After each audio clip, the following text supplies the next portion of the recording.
Hi students, now we are going to discuss about 8051 addressing modes.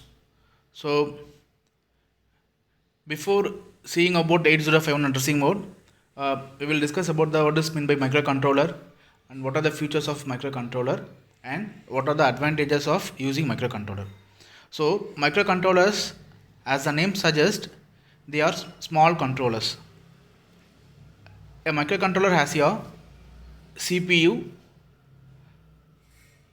in addition to a fixed amount of RAM, ROM, that is what RAM is nothing but as random access memory, ROM, read only memory, and input output parts, timer, and serial ports. So these components are fabricated on a single IC. It is called as microcontroller.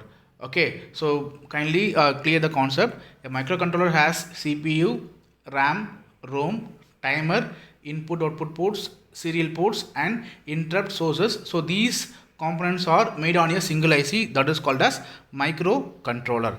So now we are going to discuss about 8051 microcontroller. So in our syllabus we having 8051 microcontrollers. So basically what are the main features of microcontrollers? Main features of 8051 microcontrollers. So it is a 8-bit microcontroller and it having 8-bit registers, 8-bit accumulator, and then it having 16-bit program counter, 16-bit data pointer, 8-bit flag register, and 64 kilobyte program memory and data memory address space, and it having 2 timers, and then it having full duplex communication on-chip clock oscillator. So these are the main features of 8051 microcontroller. So actually when you comparing to the microcontroller having lot of advantages. So the overall advantage of microcontrollers are, so the overall system cost is low, and next point, the product of size is also very small when compared to microprocessor based system, and the system is more reliable and it is very easy to troubleshoot and maintain, and it will contain some additional components like RAM, ROM, and IO ports. So these are the advantages of microcontroller. Let us see a specification. Okay, so what are the specifications of 8051 microcontroller? So at first we can discuss about the ROM. So the size of ROM is 4K byte and the size of RAM is 128 bytes. It having 2 timers, it having 32 input output pins, it having 1 serial port and 6 interrupt sources. So 8051 is a traditional microcontroller and it having some different types of memory. For example, it having flash memory and UV EEPROM memory, and it having NV RAM memory. So these are the different types of memory versions which are available in 8051 microcontroller. So the main advantages is what? It having 2 separate buses for both program and then data. So yes, that's all about the base small introduction about the microcontroller. So let me discuss about the addressing modes of 8051 microcontroller. Okay, it having 5 different types of addressing modes. The first one is immediate addressing mode, register addressing mode. Third one is direct addressing mode, and next one register and direct addressing mode, and finally we having external direct addressing mode. Okay, let us see one by one. First one is immediate addressing mode. So this immediate addressing mode, as the name implies, immediate data. Okay, so immediate data which are present in the instruction itself, that is called as immediate addressing mode. So here the source operand is a constant value. Okay, so the immediate data or the constant data must be preceded by the pound sign hash. So before the constant value, that the sign must be present. The sign is called as hash sign. So it can load information into any registers including 16-bit data pointer register. Okay, so here DPTR is nothing but as data pointer register. So the data pointer register is a 16-bit addressing register.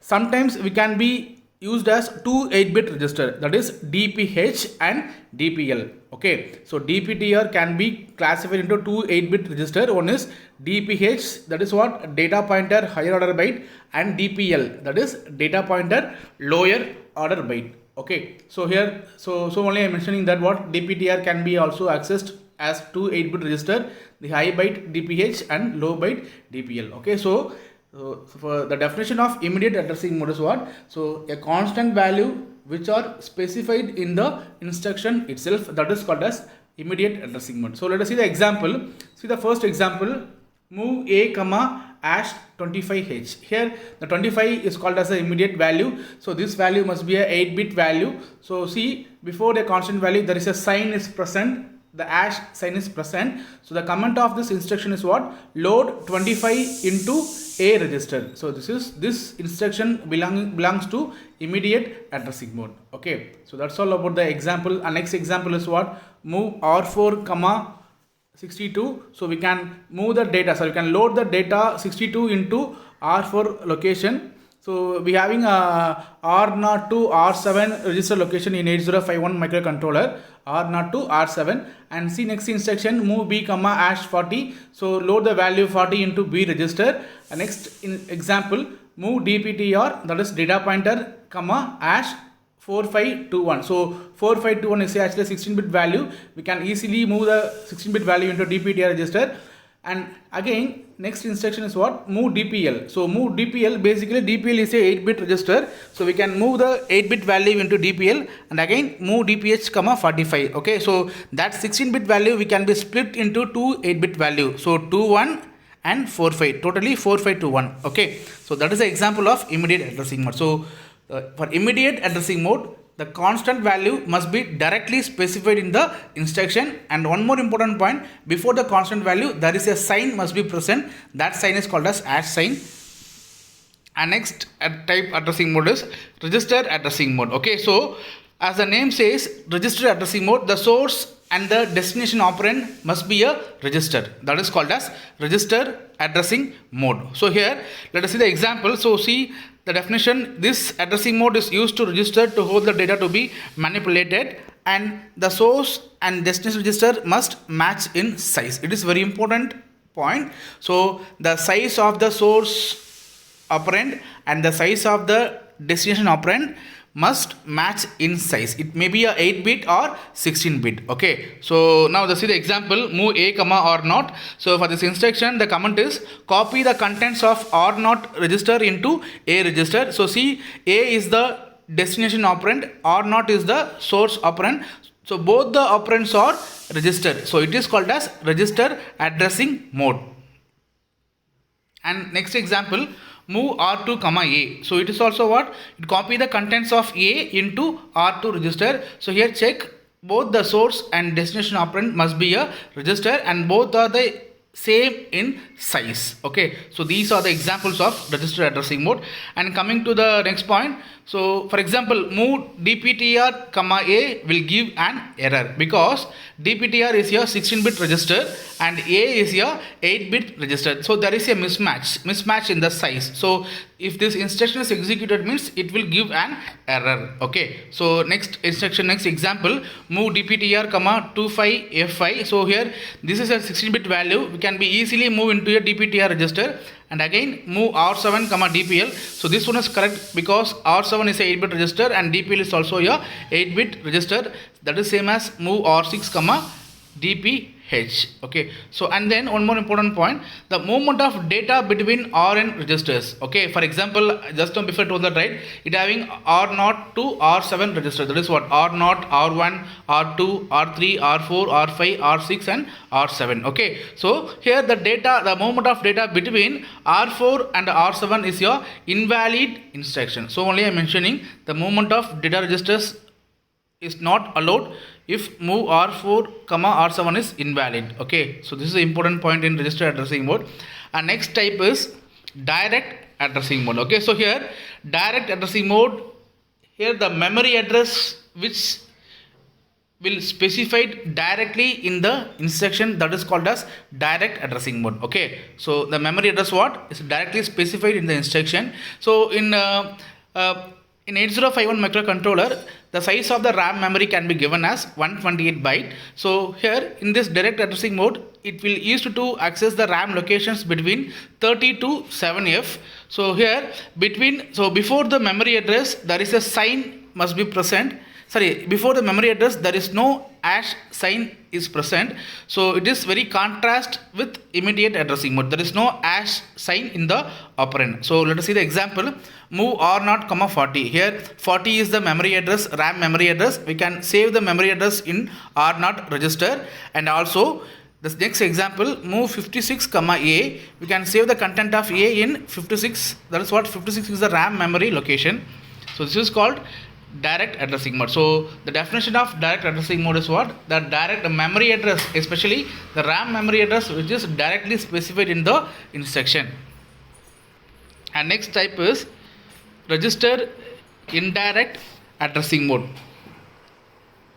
So here in this addressing mode, a register is used as a pointer to the data. So the condition is, in this addressing mode only we are using R0 and R1 register. So because the R2 to R7 registers cannot be used to hold the address of an operand located in RAM memory location. So in this register indirect addressing mode, we are using only two registers, that is R0 and R1. So here the condition is, when R0 and R1 hold the address of RAM locations, they must be preceded by the @ sign. So here @ sign or @ sign. So like as the immediate addressing mode. For example, in immediate addressing mode, before the constant value, there must be a hash sign is present. The same for register indirect addressing mode. Before the address, there is a @ that is what @ sign is present. Here we are using only R0 and R1 register. Okay, so in the register indirect addressing mode, the memory address is indirectly specified in the instruction. Okay, for direct memory address, the memory address is directly specified, but for in indirect addressing mode, the memory address is indirectly specified. So let us see the example. Move A comma R0. Okay, so here the R0 register will contain the RAM memory address. Okay, it is same as, so see the comment, move contents of RAM whose address is held by R0. So the R0 having RAM memory address into A register. So this is the example of register indirect addressing mode. And see the next example, move at R1 comma B. So for this instruction, the comment is, move contents of B into RAM whose address is held by R1. So this is register indirect addressing mode. And let us see an example of register addressing mode.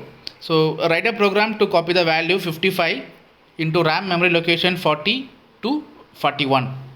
For this question, we are going to implement three different types of addressing mode: direct addressing mode, register indirect addressing mode, and with a loop. So register indirect addressing mode without a loop and with a loop. So first we will discuss about the first two, direct addressing mode and register indirect addressing mode. So see the solution. So what is given actually? So we have to copy the value 55 into RAM memory locations, that is 40 and 41, which is given in the question. First we can load the value into A register. Move A comma hash 55. Here the 55 is the constant value, and see the next point, move 40H comma A, and again we can copy the value, that is what we can copy the value of A register. So the A is what? 55 into 40.